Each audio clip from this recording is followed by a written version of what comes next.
નમસ્કાર અમારા દિલથી વાલા દર્શક મિત્રો, સ્વાગત છે આપનું આપણી આ યુટ્યુબ ચેનલ ભાવેશ મકવાણા ન્યૂઝમાં। તો બધાને જય શ્રી કૃષ્ણ, જય માતાજી, હર હર મહાદેવ। તો મિત્રો, પેન્શન ન્યૂઝ જુલાઈ 2025। તો જુલાઈ મહિનામાં તમામ પેન્શનરોના પેન્શનને લઈને મળ્યા છે સૌથી મોટા ખુશખબર।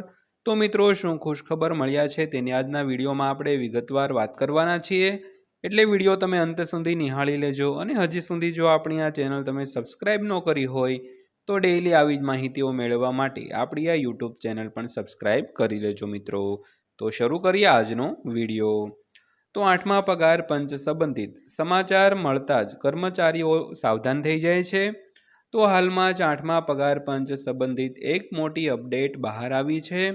તો અપડેટ મુજબ 8મા પગાર પંચ લાગુ થતાં જ કર્મચારીઓના પગારમાં મોટો ઉછાળો આવશે।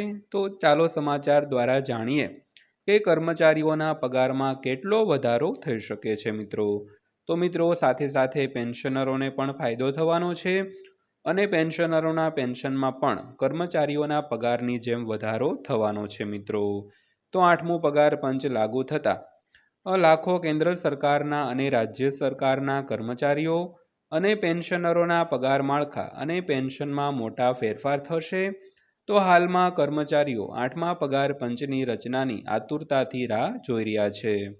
તો હવે આ દરમિયાન કેન્દ્રીય કર્મચારીઓ માટે 8મા પગાર પંચ હેઠળ આવતા પગાર વધારાને લઈને મોટા સમાચાર આવ્યા છે।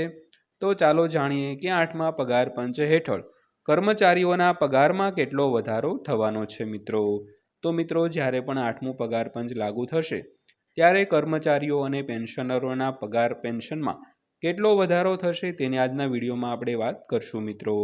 તો 8મા પગાર પંચ પર કેટલું કામ થયું છે તેની વાત કરીએ તો જ્યારે સરકાર દ્વારા 8મા પગાર પંચને સૂચિત કરવામાં આવશે ત્યારે તેના અધ્યક્ષ અને અન્ય સભ્યોની નિમણૂક કરવામાં આવશે। જોકે સરકારે હજુ સુધી 8મા પગાર પંચ માટે કોઈ સમિતિ કે તેની શરતો નક્કી કરી નથી, પરંતુ નાણાં મંત્રાલયે આ માટે સંરક્ષણ મંત્રાલય, ગૃહ મંત્રાલય, કર્મચારી અને તાલીમ વિભાગ અને વિવિધ રાજ્ય સરકારો સાથે વાત કરવાનું શરૂ કર્યું છે મિત્રો। તો મિત્રો, 8મા પગાર પંચને લઈને જે નાણાં મંત્રાલય છે તેને અન્ય જે સંરક્ષણ મંત્રાલય હોય, ગૃહ મંત્રાલય, કર્મચારી અને તાલીમ વિભાગ અને વિવિધ જે રાજ્યની સરકારો છે તેની સાથે વાત કરવાનું શરૂ કરી દીધું છે મિત્રો। તો ત્યારબાદ વાત કરીએ તો લોકસભામાં સાંસદોએ સરકારને પૂછ્યા આ પ્રશ્નો। તો મિત્રો, લોકસભામાં સાંસદો જે હોય તેણે સરકારને અમુક પ્રશ્નો પૂછ્યા છે પેન્શનરો વિશે તેની વાત કરીએ તો લોકસભામાં સાંસદોએ સરકારને 8મા પગાર પંચ અંગે અનેક પ્રશ્નો પૂછ્યા છે। તો આ પ્રશ્નો એ છે કે શું સરકાર જાન્યુઆરી 2025માં કરવામાં આવેલી જાહેરાત પછી 8મા કેન્દ્રીય પગાર પંચની રચનાને ઔપચારિક રીતે સૂચિત કરી છે કે નહીં? જેના જવાબમાં સરકારે કહ્યું છે કે જ્યારે સરકાર 8મા પગાર પંચને સૂચિત કરશે ત્યારે જ અધ્યક્ષ અને સભ્યોની નિમણૂક કરવામાં આવશે મિત્રો। તો મિત્રો, સંસદે એક પ્રશ્ન પૂછ્યો હતો કે 8મા પગાર પંચની જે ઔપચારિક જાહેરાત છે તે ક્યારે કરવામાં આવશે અને સભ્યોની નિમણૂક ક્યારે કરવામાં આવશે? તો સરકારે સ્પષ્ટ જવાબ આપ્યો હતો કે 8મા પગાર પંચને જ્યારે પણ સૂચિત કરવામાં આવશે ત્યારે અધ્યક્ષ અને સભ્યોની નિમણૂક છે તે કરવામાં આવશે મિત્રો। તો આ ઉપરાંત સાંસદે પૂછ્યું છે કે જો તેઓ સૂચિત છે તો સરકારે તેની વિગતો આપવી જોઈએ, અને જો નહીં તો 6 મહિના વીતી ગયા પછી પણ તે કેમ આવું બનાવવામાં આવ્યું નથી મિત્રો। તો મિત્રો, આ સાંસદે પ્રશ્ન પૂછ્યો હતો તો સરકારે તેનો જવાબ આપ્યો છે। તો સરકારે પોતાના નિવેદનમાં કહ્યું કે સરકારે 8મા કેન્દ્રીય પગાર પંચની રચના કરવાનો કોઈ નિર્ણય લીધો નથી।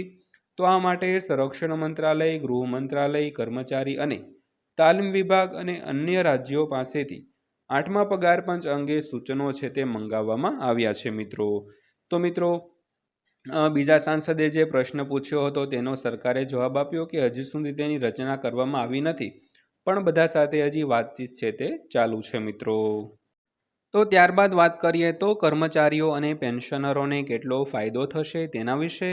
તો 8મા પગાર પંચનો લાભ ફક્ત કર્મચારીઓને જ નહીં પણ પેન્શનરોને પણ મળશે એવી અપેક્ષા રાખવામાં આવે છે કે જો અગાઉના પગાર પંચોમાં પેન્શનની ગણતરી કરવા માટેના ફોર્મ્યુલા અને સુવિધાઓમાં ફેરફાર કરવામાં આવ્યા હોય તો આ વખતે પણ કંઈક આવું જ થઈ શકે છે મિત્રો.